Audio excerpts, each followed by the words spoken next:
taken a lot to get it where we wanted it. You might think of winemaking as the place where science meets art. The Cab Franc obviously is one of the prettiest vines, I think, outside. It also makes one of the nicest wines. The wine is still alive in a way. Thomas Van Diver is a winemaker. He owns Ramulus Ridge Vineyard in Manita. It's a 24/7 process. Sometimes the work's done inside. You want to make sure that nothing's going crazy. If the pH starts to drop, that could be indicative, right, of a microbial activity that you don't want. And so you take corrective measures.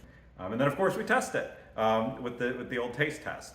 And sometimes the work is done outside. Still got the littlest bit of green in it, so we're making progress. We tend the vines. We want them to last us 20 or 30 years.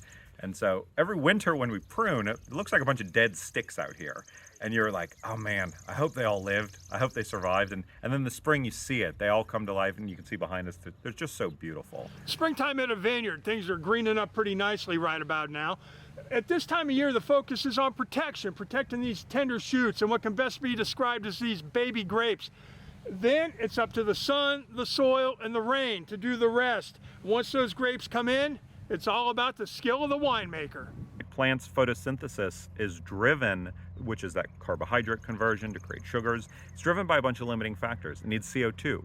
You need water. You need sunlight, in a specific spectrum of sunlight. You need relative temperature.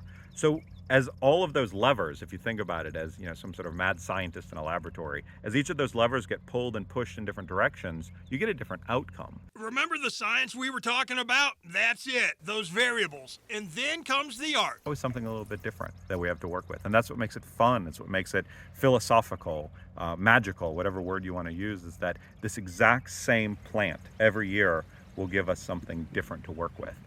And as an artist, that's exciting. No artist wants to paint the exact same landscape with the exact same paint set every time, year over year. You want different. You want something to be inspired by.